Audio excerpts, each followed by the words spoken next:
Welcome to the Branded Impact Podcast. On this show, we go beyond surface level branding, honest conversations with industry leaders, behind the scenes of aligned brand building, and actionable insights to help you elevate your presence. I'm your host, Jocelyn Espejo, aka Joe. Hit subscribe and join me each week for the Branded Impact Podcast. You can have the best offer in the world, but if your brand doesn't resonate, people won't engage with you. Welcome back to the Branded Impact Podcast. Today, I'm joined by Katie Tess Davis, founder and CEO of Forthright Advising, a powerhouse communication strategist with nearly 20 years of experience helping child and family-focused nonprofits tell stories that inspire action. Her mantra is one that I love.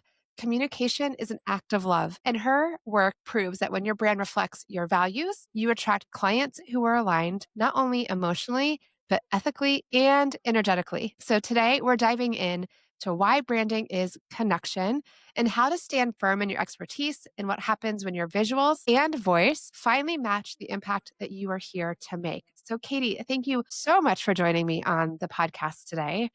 I want to say one of the conversations I want to have, you've mentioned branding helps you attract aligned clients. So, can you share what was the moment that you realized that your brand needed to reflect not just what you do, which so many of us think that's it, but also show who you are? And how did that shift help you with the kind of clients that came your way? I love that question. It's so thoughtful. So, we work at Forthright exclusively with organizations that love kids. So, our clients are child and family focused nonprofits, foundations, associations, and public school districts. And a lot of the people that we work with are really in the trenches every day. For example, we work with organizations that work with kids in the foster care system who are out visiting foster parents every day, checking on kids. And I think the ability to show that you've been in the trenches and that like you understand, you've stood in their shoes, you get it. Like nonprofits are notoriously strapped for cash always. And so when they make an investment in PR help with us, I want them to feel like I get it. Like I have been a comms director at a nonprofit. I know how precious this investment is and I know what it means to spend those dollars. And I want the like return on that investment to be not just the project, but you learn the way that we think, you learn the way that we work so that you can do it when we're no longer with you. And I think having a brand voice that is very like, we've stood in your shoes, we get where you're coming from, like you don't have to explain your work to us, and is like rooted in our experience being similar to your experience, winds up being really authentic and helpful in people feeling instantly seen and heard. That's amazing. And I think you guys have also tied it into the visual side too, though, because in our conversations you've mentioned you've done brand photography, you've done all those stuff. So it's not just in the words, because that can come across in Yeah. what we do. But how have you tied that in with your branding? Because you've got your messaging, and I love the heart of that because you are right. People have to understand and really feel like you are going to understand their values and their why and then get that across. So whenever you can be very clear as to what your values and what your mission is, that's helpful. But what are some of the pieces that you've done so that they know like the who behind the brand? Yeah.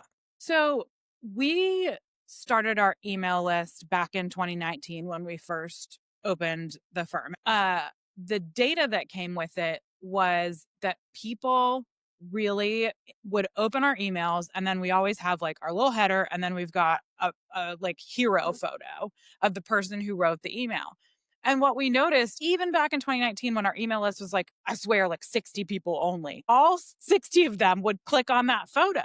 And it sparked me and my vice president, Nikki, to think like, what is that all about? Like, why do people keep clicking our face? Like, why? What I realized is like, they just want to learn more about us. They want that personal connection. And so those brand photos that we had just initially taken as headshots for our website, right? Like, we didn't think it was going to become this whole thing that it has become. You care about the work, but you also care about who you're doing the work with. And if our personalities can come through in the photos that we take on our website, we work on really serious issues, right? We work on things like paid family leave or access to childcare, where the people that we work with have been working really hard on behalf of children and families their whole career. And like, let's just have fun while we do it. And our brand photos can really reflect like our real personalities and our real fun. Does that make sense? To me, it does 100%. And so hopefully if you're listening, you're understanding because I think for me, we lose sight of the fact that people like to do business with someone they know. You do business with those that you know, like, and trust. But in Yeah. order to really get to know somebody, you have to like them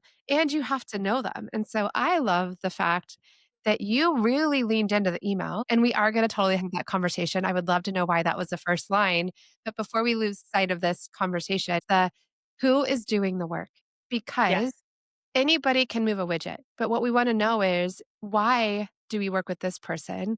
And then it becomes more than just you're doing a task. Like, no, it's Katie. I love her Hmm. personality because of XYZ. And yes, I trust her because she's got this expertise. She has that background. Her Right. values truly align. Mm. We're putting a I lot love of that. words and time and effort into emails or into creating a blog post or into putting something on social media. But if you don't get people to stop and read it, then you're missing out on the opportunity. All of your words were for nothing. So then the images for me, and I find it fascinating to me that people are clicking the picture Yeah. and that you have all this data.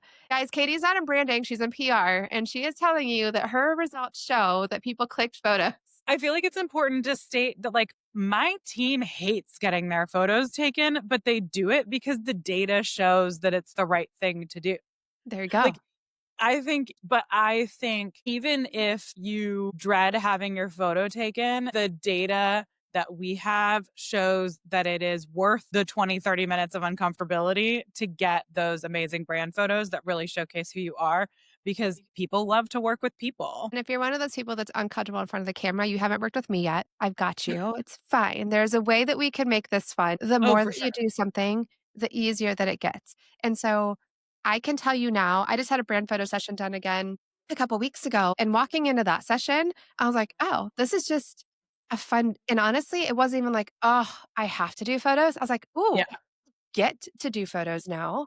And I love the photographer that I work with. And we listen to music and I had a plan and I worked with my stylist and I had these great outfits. I was like, this is going to be a fun day. If I'm telling other women that they have to get on photos because I want them to be able to show who they are behind their brand, then I guess I have to do the same. Actually, what's funny, Joe, our open rate has been higher this year than it has been since 2020 and 2019, which is wild to me because we were all reading email in 2020. We started email because we get to own our list and we are not at the whim of some tech bros algorithm. The fact that email is something that we will always have, we will take with us no matter what email platform we use.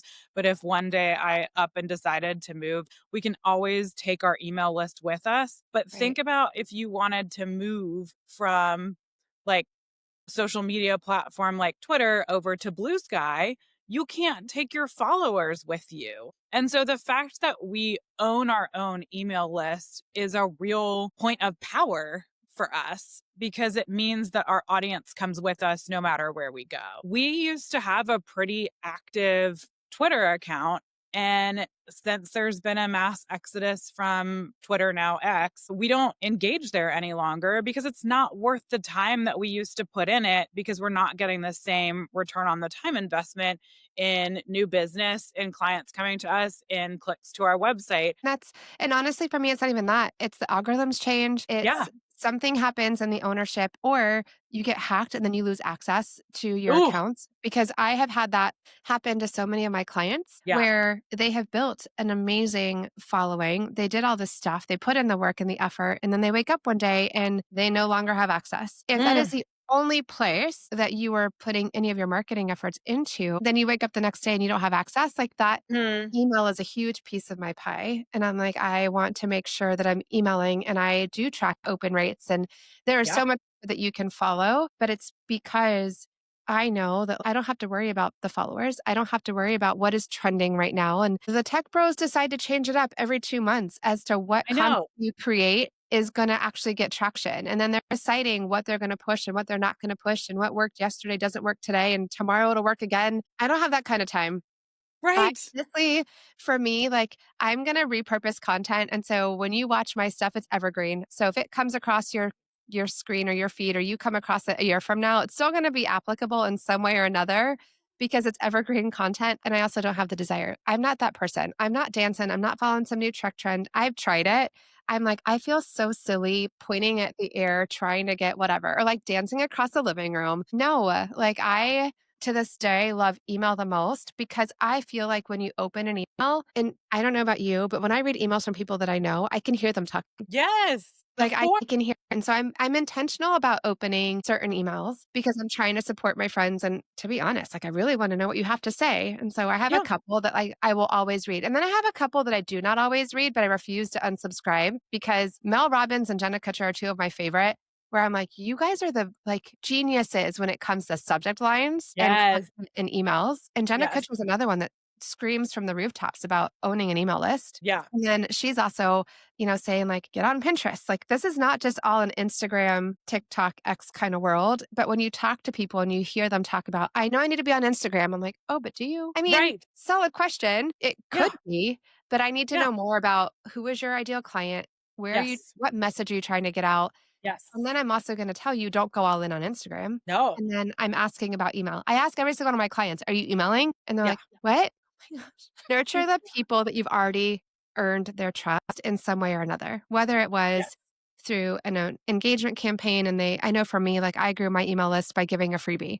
10 Okay. images every business owner should know. I'm providing you value and content. You're getting on, and I'm hoping that when you open my emails now, I'm going to give you some branding tip and now at the podcast, there's going to be some highlight of the podcast feature. Know what to expect. So then Mhm. people open and I'm like, I will continue to hopefully provide value and then some nugget. And then you keep going. But that's where like there's so much value in nurturing the relationships that you've already made so that they can continue. And I'd like to say too, even if they are deleting you from their inbox because they don't have time this week, they still saw your name. I still Yes. have to go through and see, like, I'm choosing to delete this one because I just don't have time right now. But then I also say too, if they don't want to listen from you anymore, they will unsubscribe. But if they do, they stay and they want to Yep. listen. Some people's clients are on Instagram. Ours probably are, but for their personal lives, but for their professional lives, they are all over LinkedIn all the time. Yes. And so being able to show up and create repetition so that like you see me in your inbox, then you see me on your LinkedIn,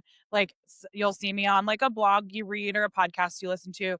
And so then you've got like multiple places where you're like hearing about Forthright and seeing my face. It just helps build, like you said, and of course, we know that marketing rule of 7 that people need to hear things 7 times. And I would argue in times of stress, you need to hear things 14 times for them to stick. And so the more repetition you can create, which is like to me, showing up in people's email boxes for us every week doesn't need to be every week. That's just the cadence that works for us. And it could be every month. That's good enough. It works. Their email open rates are great. And so I think as much as you're like showing up regularly over email, picking the social media channels where you know your clients are showing up, and then just being consistent about it, that's enough. I am just happy to be on LinkedIn once a week, on email once a week, and that does enough, right? Like it doesn't have to be this like whole dancing through your living room thing, right? Listen, if you're the one that dances through the living room and that's authentic for you, continue to Good for you. dance through your living room. But Teach me how.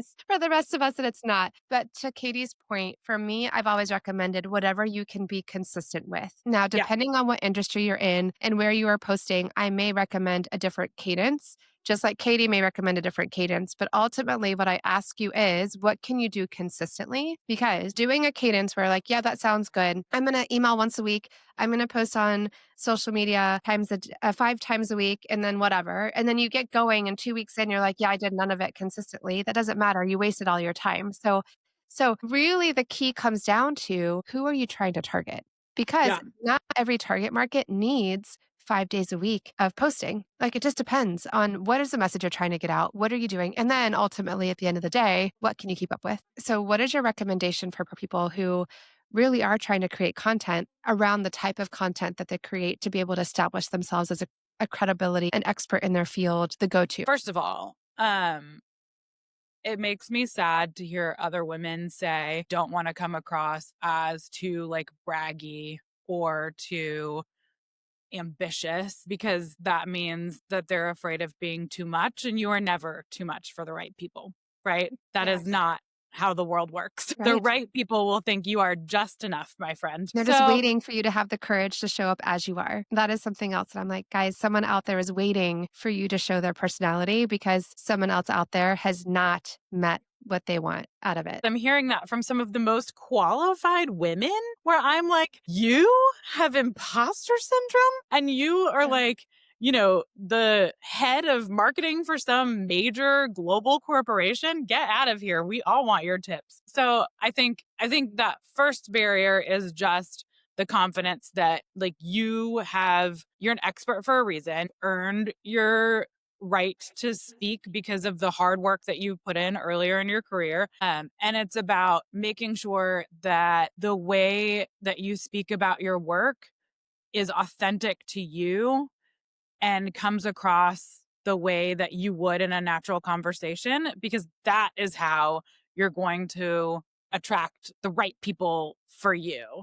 And so I'll give you an example. I was looking at my top 10 LinkedIn posts from 2024. And I realized that some of my most popular posts were about stories that I told from earlier on in my career and what I had learned from them. So, for example, back when I was like a tiny 20 something, I was working in communications for a public school district and I was running media relations for our school food program. And we had been implementing some new farm to school produce. Cool. And I had pitched a reporter to come out and cover like what was happening in the kitchen. And we were doing these new snacks, these after school snacks. So I said, why don't you come over during after school snack? We'll tour through the kitchen for you and we'll get the kids eating the after school snacks. He was like, great, this is for the 5 o'clock news. I said, great, we'll make it happen. By the time I get there, he's already in the cafeteria filming the kids. And that made me so angry because some of those kids didn't have media releases and weren't okay to be on camera. And also, he didn't have my permission to start filming. And so so I walked up to him and said, I need you to stop. Like, let me get you the right kids with the media releases and like, let's do this the correct way. And he started screaming. He raised his voice. He got in my face. And I stood firm and tall. And I said my piece. We got to a place where like, okay, let's like get the kids at the media forum. He realized like I was on his side and I got through the argument and we got what we needed. Everybody won. And in the end, one of my bosses walked up behind me and said, hey, it looks like you have this handled, but if you need backup, I'm happy to go talk to him. And I loved that lesson because as a leader now, as somebody who is sort of that like, I'll be your backup when you need me, that sort of story about leadership really resonates with how I lead now because it really taught me a good lesson. I think because telling that sort of story helped people understand my leadership, the way that I think about teams, the way that I think about work, and how I show up for my clients, and also like my respect for media releases for children. That's not a braggy story. All I did was stand up in some 5-inch heels and like take some crap from a reporter. But like I think that if you're able to find your voice and tell stories that are just from your experience, talking about the lessons you learned from them, that's a great place to start. That's an excellent point. And you did take ownership of a situation. And so Mhm. we tend to, even in telling our stories, end up downplaying what we did. I'm like, no, a lot of people may not have had that strength to stand up and go toe to toe with Mm. somebody, especially when they start raising their voice. Yeah, And the fair. fact so she's not afraid to stand up for what's right ultimately at the end of the day. And it wasn't even just you're not telling the right story. The heart behind all that too was you're taking video of people that you're not allowed to take video of. And These are kids, my kids, we right? don't Like get to this is mess my with the district. kids. We don't get to mess with Yeah, the I got a children. little mama bear on it. It's like, if this kid doesn't want their face out there, how dare you, you know? Right. But the fact that you did take that ownership, and it also shows the type of leadership that you had because Mhm. whoever it was that came behind you didn't just step in and take over. Like they were Right. like, we think you've got it. It sounds Yep. like you've got it. But by the way, if you do need that extra support, I've got you. So to me, that screams volumes about your leadership too, because they didn't just step in, Right. right? Some leaders would have been like, oh, this is going down. I'm going to come in and help. And that's where like those subtle pieces. And if he would have stepped in and he would have done it from a place of like, let me help you, the unintentional side effects would have been different. And Right. then, but the storytelling. So, what comes up to me in this story is that there's a lot of value in the fact that you are someone who has an ultimate end goal in mind. You want to get your client on the 5 o'clock news. that is Mhm. phenomenal. But within the regulations that we need it to be, right? It's not just get on the 5 o'clock news. You No, need to know at that if any cost. correct. If they're working with you, they can trust that Mhm. you're going to get them the right media coverage and Yep. it's going to be within the guidelines that they need. And especially because you mainly work with people who have children involved and there's so many sensitive issues. And nowadays, more than ever, we have people who absolutely do not want their children in the public eye, period. Like, even if it's a fun story, even if it's anything like No. just period. So we For have to good respect that. reason, right? Yeah. Like, so consent in storytelling is such a really big part of the work that we do because we work with child and family focused brands. Like, we check and we work with people who have been through a lot. We work with abuse survivors, people who are recipients of public benefits. We tell stories of people who have needed help. And I want to treat that with the respect and dignity that it deserves. I have also been a person who's needed help in my life. And I know that vulnerable feeling, needing to tell a story in a way that feels like you're putting the person first and that you're giving them every step of the way. Making sure that your storytelling is as ethical and consensual as possible. Yes. And then I think the other piece that I'm hearing from this, Yeah. how do we approach it? And what Yeah. information do we share? And I'm a mom. I have 2 children. There is no doubt whenever you look at my messaging and all the things that I'm a mom and being a mom is a priority to me. My personal choice, though, is to not include my children in my business marketing and things like that on a regular basis. I may, because it's kind of been the past few years, but may not happen this year. The only time my kids come out in a photo is when I do like a Merry Christmas from my family to yours.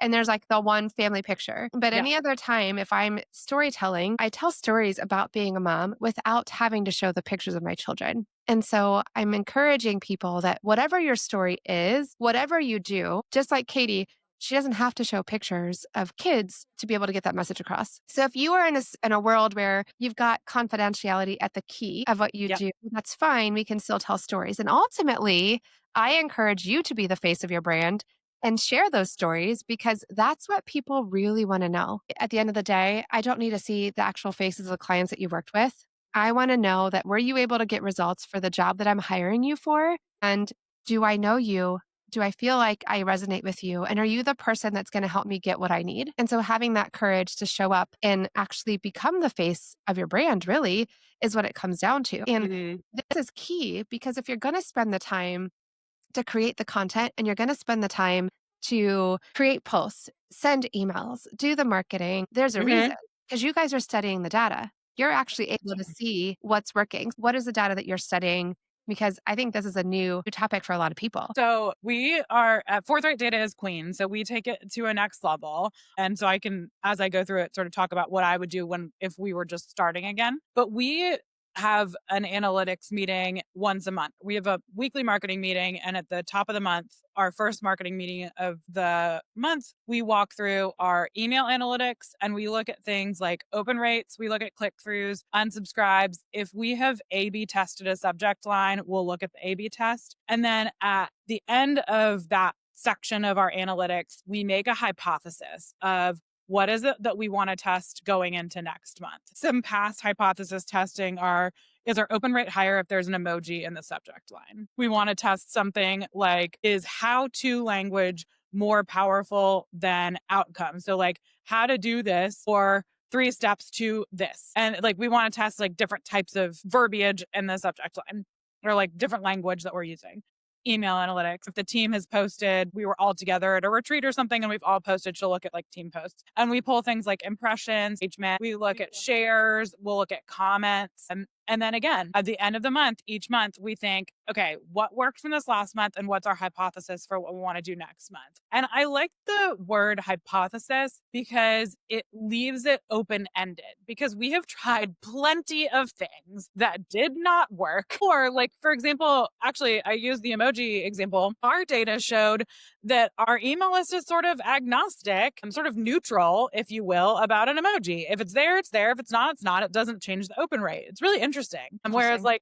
like, I heard you name some of the marketing greats, like Amy Porterfield is one of mine. She really recommends emojis and subject lines. So I was like curious, what it would be for our list. I think to me, like next level marketing is taking what the greats say and testing it for your own audience and then looking at the data for yourself. And so, like, if I were only to choose like a couple of interesting analytics that I think are like essentials, I would always be looking at open rate. Like, I think that is the gold standard. Did your email get opened or not?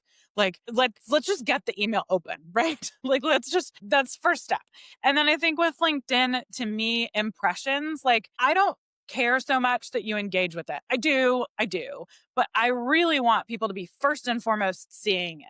If we're just doing 101, those visibility metrics of open rates and impressions, those are just two things that like I would pull every month. And I think with AI being able to analyze spreadsheets now, like the way that I analyzed my LinkedIn posts was I exported them all from LinkedIn, copy pasted them to a spreadsheet, and then had Gemini go through and analyze all the posts for me and rank them. It's now more easy than it has ever been before to pull your analytics and then analyze them in a way that gives you next steps and makes meaning for you. So I Amazing. would just encourage listeners who are just starting out with their business to be thoughtful about those entry level analytics and then track them for a month, 2 months, and then start making those hypotheses. Like, what do you want to test that might work for you next month? And then also let yourself fail. If it doesn't work, it doesn't work. Just throw it away. It's fine. We tried it. It didn't work. Fail forward, guys, fail forward. So I'm like, this has become a new topic between authenticity being something that comes up in almost every single one of my conversations and then failure, like not being afraid to fail. But what you mentioned is what works for Amy may not work for you. So when you are going to test something, test it out and see, because depending on who you follow and what you watch, they're going to recommend different things. But usually, what they're recommending is what works for their following. And they're not Yeah. recommending something that they haven't truly seen work. And it doesn't mean, though, that it's going to work 100% for you because it depends on what your business is, who is your ideal client, all those pieces. So I love the A B testing. Do you have a recommendation as far as like, this is what I would do next? So starting with the basics. And then what is that next level that you would recommend? I mean, I don't know that this is next level, but it's certainly what's on our mind right now for our marketing. We are concerned about how we're showing up in AI search results. So if you are asking whatever AI of choices, what's the best PR firm for child and family focused nonprofits, we want to make sure that our brand is shown up. And we have pretty strong SEO because that's another thing that I focused on really early in the business was building our SEO because I really believed that that was a long game and the sooner you start, the better it gets. You have amazing SEO, so I know you like really have thought hard about that for your business, but the AI SEO is a different ball game because a lot of where AI is pulling its information is from media relations hits. Like that's people are going to stop Googling and start asking AI. And I want us to be in the recommendations that AI makes. And I think it's going to take work to get there. 1000%. It's already happening. When you do Google, it's an AI summary that's giving you an answer already. And so, even for those of us that have been working really, really hard on SEO, you're not coming up first. It's an AI summary that's coming up first. And a lot of us aren't even moving past that. Right? Like there's a lot of times where I don't move past the AI summary. I'm like, all right, thanks, OpenAI. Like, but yes, it is so important. So I'm so glad you brought that up because that Yeah. is next level. And this is where honestly, too, we have to stay in tune with what is going on. And then I've often said branding is not done when you first launch. Like just because you get a logo and you get your website up and you have your colors and your fonts and all those things, it's not done. You have to evolve and you have to stay consistent. And so Katie mentioned she blogs, she does emails, she does all these things, and there's a reason. They've Yep. followed the data, they're finding out what's working for them and their business, and then they're staying consistent with it. Now, if you can go all in and you can hire the team that can get you blogging on a much regular basis and do all that stuff, by all means do. But if not, at least once a month and be present. And you have to identify where is information pulling from. And it's not just one. What a great credentializer. But you have Yeah. to look at so many different pieces. Who is your target market? What area are you in? Who are you competing with? And there are tools out there that can help with that. One of the ones I'm enjoying, though it's robust and like at the same time super overwhelming, is like a SEMrush or something similar, where Yeah. it can do a lot of data for you. But for those of us that are creative and we're very big doers, you have to remember that the information is in the data. So, like, Yeah. you're weekly talking about numbers, but you have been able to make shifts and adjustments and you A B test, and then you know where to pour in your time. And then you're staying on top of what's trending. And now you're making a conscious effort to say, you need to come up in AI searches. And so that is something that is absolutely of the future. Branding right now, to be honest, what we are seeing a significant push and drive in is that authenticity piece. People want to know who is behind the business. They want Yeah. to know who is doing the work. And Yeah. so whether or not you are already engaging in some sort of headshot and photos, I'm like, guys, if your headshot is from over a year ago, it's time for an update. I think it's such a credibility killer. Like, when you don't look anything like your headshot, like, it's like, "Friends, it's time to get a new one." Of You're creating distrust without them realizing there's distrust. course, it's just such a it's like a tiny paper cut, like, you barely notice it, but if there's, like, a couple of those, you're gonna get the ick. You're not gonna be able to name why, Right. but it's gonna be one of those things where you're like, "Ugh, it just doesn't feel right." But I'm going to ask, like, for the clients that you know have a connection with you, how does that Mhm. evolve over time? They become longer clients? Like, is it easier for the sell? Talk to me a little bit about that experience. Yeah. So we looked at our data. We are much more likely to win work when you have been on our email list before reaching out. Oh, There's it's pretty strong data. Um, and because you got to know us, right? Like, there's also times when clients will have a project and just come straight to us and we don't have to compete for the work.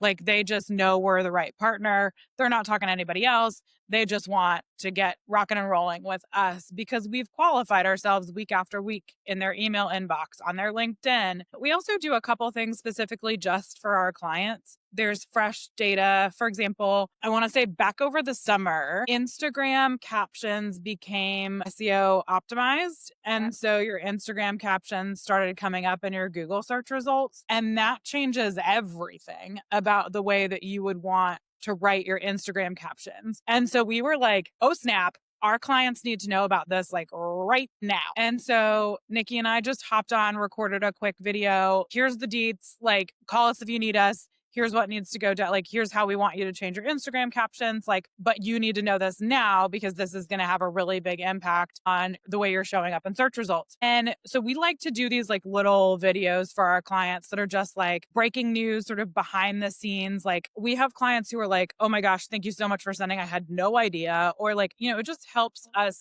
stay relevant. We're called forthright advising for a reason. We want to be your advisors, right? We're not doing our jobs correctly if we're not bringing you some of the freshest, most interesting data about communications and marketing. And so it's just an easy way to be in front of people.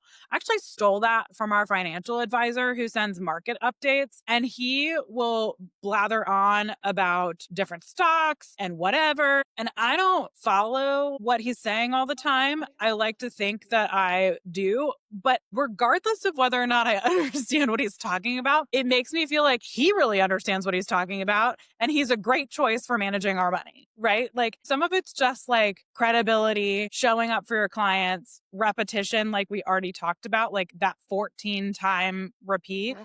and having somebody feel like you've got their back. And he, like, that I sort of begged, borrowed, and stole that idea from him because it made me feel so cared for that he was sending these video updates that I was like, oh, we should do that for our clients. So I think much like, stealing things from Jenna Kutcher and Amy Porterfield, like, like, let's test it out, right? That's amazing. And I think for some reason, we put this like slightly negative, like, oh, I borrow. No, that's amazing. Honestly, there is That's so true. much gold in seeing something that you liked and then implementing it. I know for me, Yeah. it was, and it's putting your own spin, but there's so much stuff that we do that we're borrowing from somebody else. So if there's an idea that sparks something and you're like, ooh, I really like this, find a way to implement it. And so that's Yeah. genius. And I love this because ultimately, you're making more value. They're more excited because they're like, wow, this falls within the realm. Maybe it doesn't. But the fact that they took time out of their day for me to do something, if you're my client though, whether or not Yes. we manage your social media, here's We've an got your back. update we think you need to have.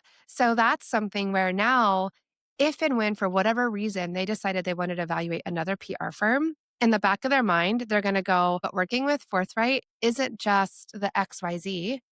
They provide value above and beyond no matter what. And so Right. that's gonna make it that much harder for them to ever wanna leave you as a client Yeah. because you've got their back. and you provide above and beyond value. So Yep. great. Well, I feel like this has been amazing. If you've been listening to Katie and you want to know more about forthright advertising, or you know somebody in the, not-for-profit that really focuses on children, right? Because that is your jam, like Yep. not-for-profit space that focuses with kids, where can they find you? So we're forthrightadvising.com, and our email is just /subscribe. But if you go to our homepage, it's on the upper right-hand corner. And we've already talked about how amazing our emails are and how people like to open them, but they're just once a week and they are quick tips.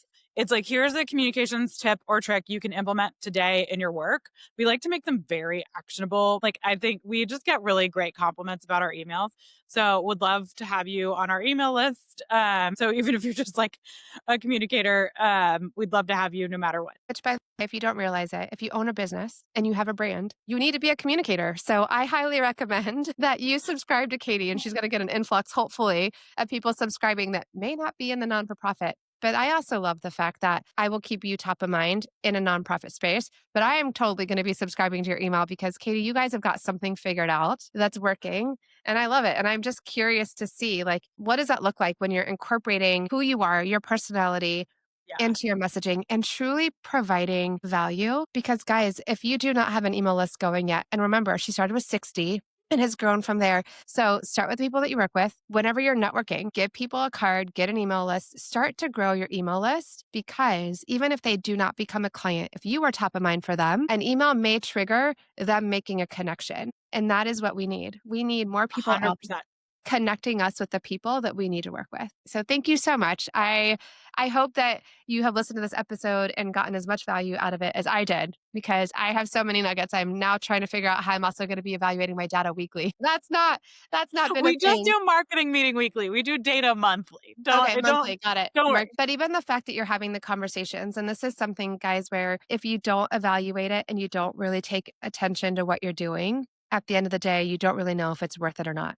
And so maybe you are someone who is posting a significant amount of time. Maybe test out posting less and see, is it even worth it? You need to post 5 days a week, or what's working for Forthright and Katie is once a week. And if that gives you the same amount of response, then that gives you time back in your day and your week that you can focus on something else in your business, in your life, all of the things. So I appreciate your time again so much, Katie. This was so great. And if you have been listening and know of anybody that could benefit from the conversation, please be sure to share. And as always, continue to get out there and make your branded impact. That's a wrap. Thanks so much for tuning in to the Branded Impact Podcast. If today's episode sparked something in you, please take a second to subscribe, leave a review, or share it with a friend who's ready to unlock their rebrand era. And if you're ready for a brand that's rooted in authenticity and built for impact, one that truly reflects your story, your energy, and your evolution, let's connect. Head to brandingbyjoe.com or DM me on Instagram at brandingbyjoe. Thanks for hanging out. Now get out there, show up with purpose, and make your branded impact. I'll see you next week.